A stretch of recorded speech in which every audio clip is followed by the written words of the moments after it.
नमस्कार। आज मंत्रिपरिषद में 43 एजेंडों पर निर्णय हुआ है। सबसे महत्वपूर्ण जो एजेंडा है वह है बिहार में युवा आयोग का गठन करने के संबंध में है। युवा आयोग 18 वर्ष से 45 वर्ष युवाएं जो हैं उनसे संबंधित है।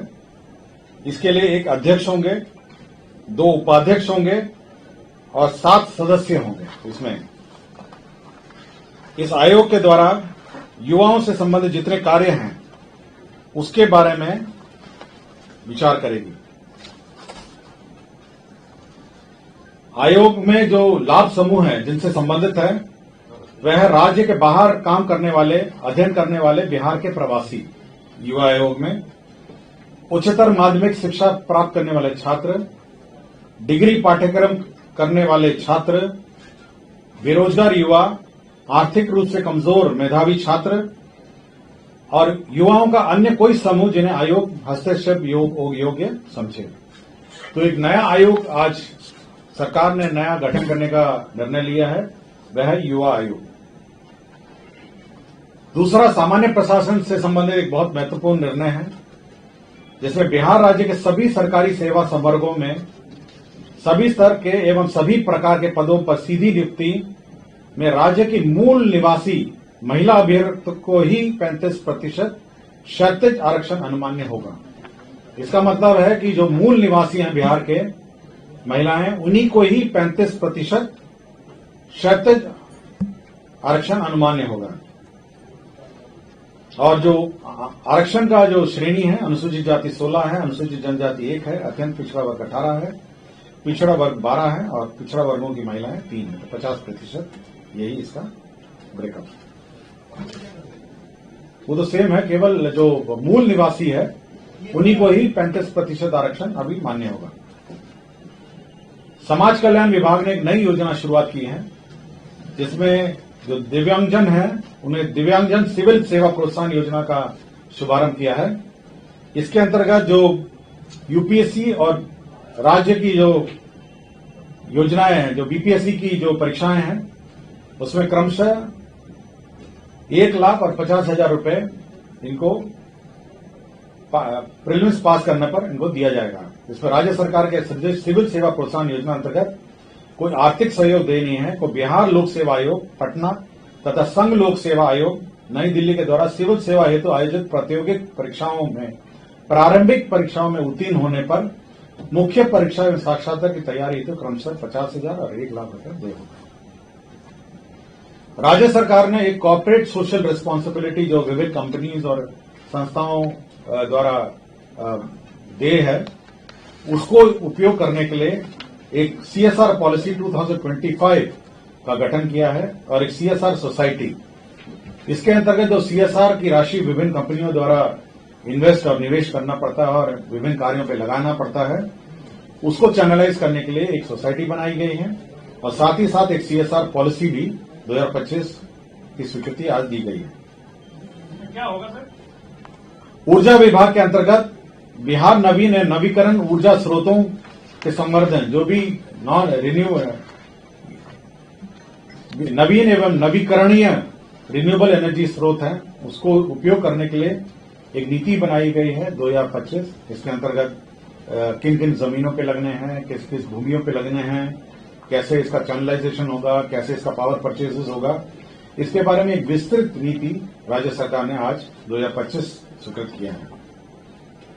पेट्रोलियम एवं प्राकृतिक गैस विनियमन बोर्ड अधिनियम 2006 के आलोक में स्वच्छ एवं पर्यावरण के अनुकूल ऊर्जा की आवश्यकता के मद्देनजर प्राकृतिक गैस, नेचुरल गैस को विकल्प के रूप में चयनित किए जाने हेतु बिहार शहरी गैस वितरण नीति, जो टाउन में जो शहरी क्षेत्रों में गैस वितरण नीति 2025 की स्वीकृति दी गई है। सिटी गैस डिस्ट्रीब्यूशन नेटवर्क कैसा होगा, क्या होगा, पीएनजी कैसे प्रयोग किया जाएगा, इसके बारे में एक विस्तृत नीति राज्य सरकार ने स्वीकृत की है।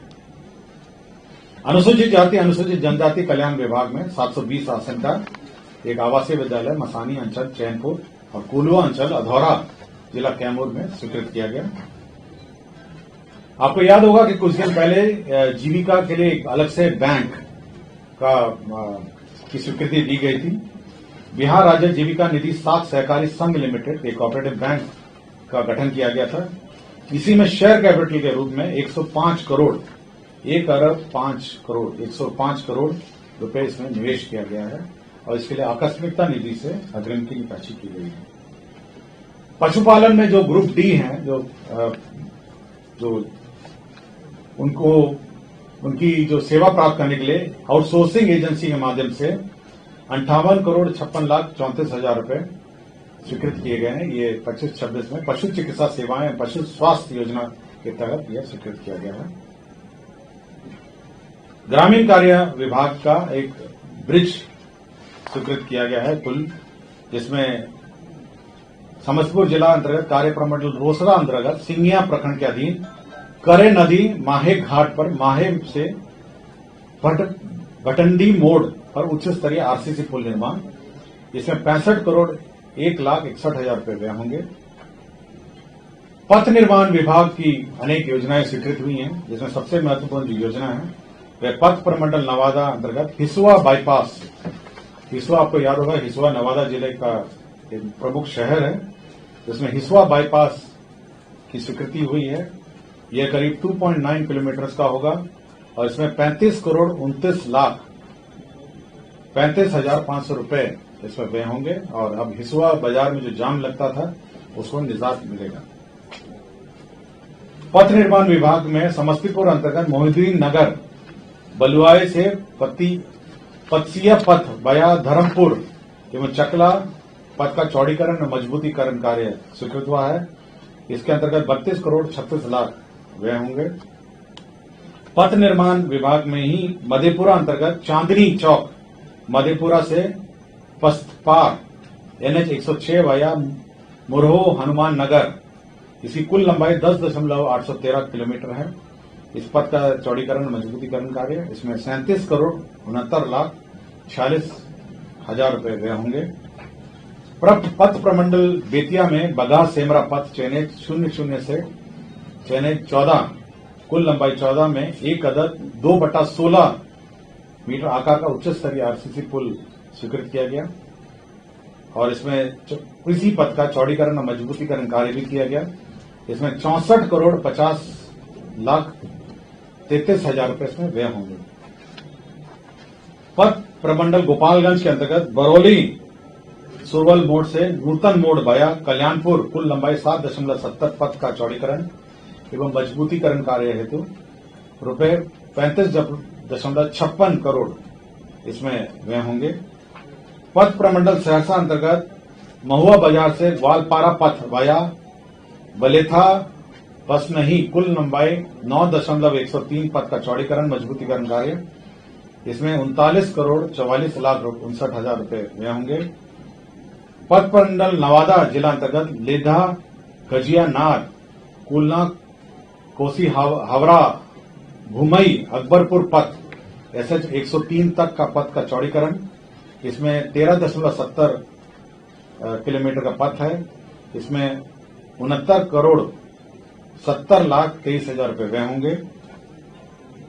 मधुबनी जिला अंतर्गत अंधरा घाटी प्रखंड से बदुआर घाट पूर्वी तटबंध एवं झंझारपुर प्रखंड के खैरा घाट पश्चिम तटबंध के मध्य कमला बलान नदी में 39/24 आकार का उच्च स्तरीय आरसीसी पुल निर्माण होगा। इसमें 154 करोड़ 12,53,000 रुपए व्यय होंगे। पथ प्रमंडल मोतिहारी अंतर्गत माधोपुर बहुरूपिया से दुबोलिया चौक NH 727 किलोमीटर 0.0 से 7 किलोमीटर तक कुल 7 किलोमीटर लंबाई का पथ है। इसका चौड़ीकरण और मजबूतीकरण कार्य किया जाएगा। इसमें 31 करोड़ 70,52,000 रुपए व्यय होंगे।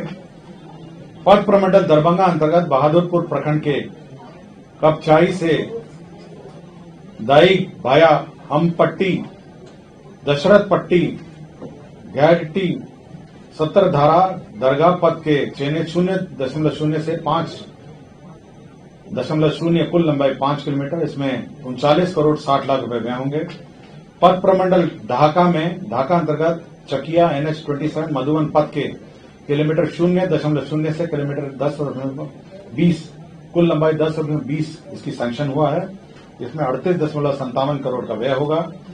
कटिहार जिला अंतर्गत पूर्णिया कटिहार पथ के पुराने संरेखन NH 131A दलन चौक से मनिहारी मोड़ होते हुए कुशवाहा चौक तक कुल लंबाई 14 किलोमीटर पथ सैंक्शन हुआ है। इसमें 55 करोड़ 66 लाख 53 हजार रुपए व्यय होंगे।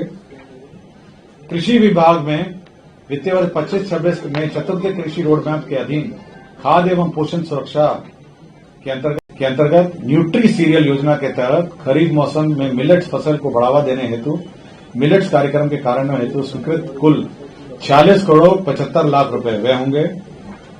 कृषि विभाग के अंतर्गत अनियमित मॉनसून, सूखे, अल्पवृष्टि जैसी स्थिति को देखते हुए फसलों की सिंचाई के लिए डीजल अनुदान की योजना स्वीकृत की गई है। इसमें धान, मक्का, जूट, दलहन, तेलहन, मौसमी सब्जी, औषधि और सुगंधित पौधों की सिंचाई के लिए 100 करोड़ डीजल अनुदान के लिए स्वीकृत किया गया है। 25-26 में प्रधानमंत्री राष्ट्रीय कृषि विकास योजना के अंतर्गत रबी में गेहूं बीज स्थापन दर को वृद्धि करने के लिए 65 करोड़ योजना की स्वीकृति दी गई है। वित्तीय वर्ष 25-26 में प्रधानमंत्री राष्ट्रीय कृषि विकास योजना अंतर्गत रबी दलहन चना प्रोत्साहन योजना को कार्यान्वयन हेतु 30 करोड़ 31 लाख 11 हजार रुपए इसमें स्वीकृत किया गया है। Digital agriculture national e governance plan कृषि के अंतर्गत डिजिटल क्रॉप सर्वे के प्रभावी कार्यान्वयन एवं अनुसरण हेतु क्षेत्रीय कार्यालयों में कार्यरत डेटा एंट्री ऑपरेटर, कार्यपालक सहायकों के मानदेय भुगतान हेतु 33.24 करोड़ स्वीकृत किया गया। कृषि विभाग के अंतर्गत ही केंद्रीय प्रोजेक्ट प्रधानमंत्री कृषि सिंचाई योजना के अंतर्गत प्रति बूंद अधिक फसल अंतर्गत सूक्ष्म सिंचाई के लिए 140 करोड़ 66 लाख रुपए व्यय होंगे। वन एवं पर्यावरण विभाग द्वारा जो सीमा के बिहार की सीमा में जो रक्त चंदन का लकड़ी जब्त हुआ है उसका ऑप्शन जो है MSTC लिमिटेड भारत सरकार का उपक्रम है, उसके माध्यम से करने का निर्णय हुआ है। विधि विभाग में बिहार विधायी कार्य सेवा भर्ती प्रोन्नति सेवा शर्त निरसन नियमावली 2025 और बिहार विधि भर्ती प्रोन्नति सेवा निरसन नियमावली 2025 की स्वीकृति हुई है। स्वास्थ्य विभाग में बिहार खाद्य संरक्षण सेवा खाद्य संरक्षण संवर्ग नियमावली 2025 का गठन हुआ है। स्वास्थ्य विभाग में ही बिहार खाद्य संरक्षण सेवा खाद्य विश्लेषण संवर्ग नियमावली 2025 का गठन हुआ है। वित्त विभाग में जो स्कीमों का शक्तियां स्वीकृत करने की शक्तियां हैं उसमें संशोधन हुआ है और उसमें नए कंडिका 8ख एवं 8ग के रूप में प्रतिस्थापित किए गए हैं। CFMS और WMS जो हमारा सॉफ्टवेयर है उसके लिए PwC जो कंसल्टिंग फर्म है उसको बहाल किया गया, जिसके अंतर्गत से व्यय 2 करोड़ 69 लाख 96 हजार रुपए व्यय होंगे। HRMS में और audit internal audit management system के लिए IP ग्लोबल को बहाल किया है, कंसल्टेंटिंग फर्म को बहाल किया गया, जिसके अंतर्गत 4 करोड़ 19 लाख 93 हजार रुपए व्यय होंगे। पंचायती राज विभाग के अंतर्गत पंचायती राज क्षेत्रीय कार्यालय लिपिकीय संवर्ग भर्ती एवं सेवा शर्त नियमावली 2018 की स्वीकृति दी गई है। बिहार में सैनिक स्कूल 2 जगह पे हैं, गोपालगंज और नालंदा। उसी 2 स्थानों पे जो सैनिक स्कूल में जो आपका पोषाहार की राशि है वो 43 रुपये से बढ़ा के 105 कर दिया गया है और साथ ही साथ स्थापना व्यय को 3 करोड़ से बढ़ाकर 6 करोड़ कर दिया गया है। बेगूसराय जिला अंतर्गत विशेष सशस्त्र पुलिस 19 बेगूसराय को जमीन दिया गया है। महालेखाकार कार्यालय को गर्दनी बाग में जमीन दिया गया था, पूर्व में स्वीकृत हुआ था, अब वो निःशुल्क करने का निर्णय लिया गया है। गया जिला अंतर्गत डोभी में बिहार सहकारिता प्रशिक्षण शोध संस्था की स्थापना के लिए जमीन दिया गया है। बिहार भवन दिल्ली में 11 नए वाहनों का क्रय का निर्णय लिया गया है। अनुसूचित जाति जनजाति विभाग में प्रखंड सह अंचल कुड़न्नी जिला मुजफ्फरपुर में 720 आसन का भवन निर्माण विभाग द्वारा प्राप्त एस्टीमेट के आधार पर 65 करोड़ 80 लाख 11 हजार रुपए का भीमराव अंबेडकर आवासीय विद्यालय सह प्रखंड अंचल भीमराव अंबेडकर आवासीय विद्यालय का निर्माण का स्वीकृति दी है। कुल आज 43 एजेंडा पर निर्णय हुआ है। धन्यवाद।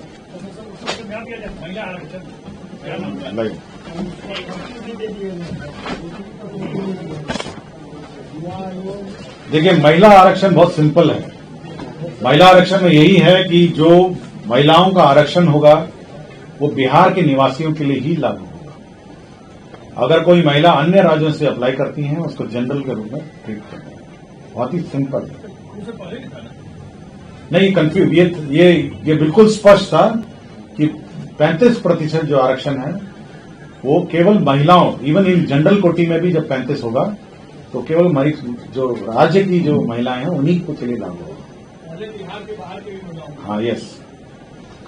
अब जब भी आरक्षण का लाभ लेना पड़ेगा ये महिला कोटि का, तो बिहार की महिलाओं को ही मिलेगा। मतलब महिलाओं के लिए, महिला आरक्षण के लिए। हाँ, बाकी अन्य राज्यों की महिलाएं जनरल कोटि में अपना अप्लाई कर सकती हैं, अनारक्षित में अप्लाई कर सकती हैं।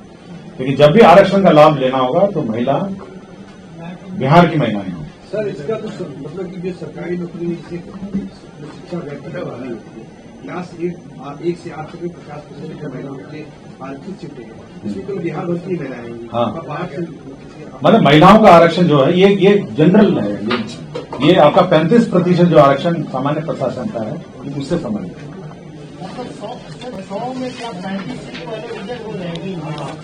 भाई ये अक्रॉस है ना, सामान्य में 35 है, एससी में 35 है, फिर विकलांग में 35 है, मतलब ये सारे आरक्षण श्रेणी में 35 है।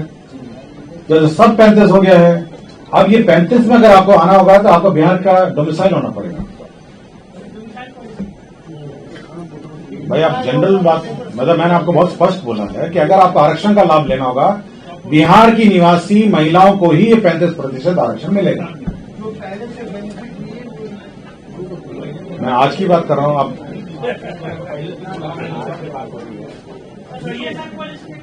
क्या, मैं आपको बहुत महत्वपूर्ण है, युवा आयोग के बारे में किसी ने पूछा? हाँ, वो तो मैंने पूरा पढ़ ही दिया आपको। हाँ, और क्या चाहिए आपको? हाँ, सीएसआर पॉलिसी।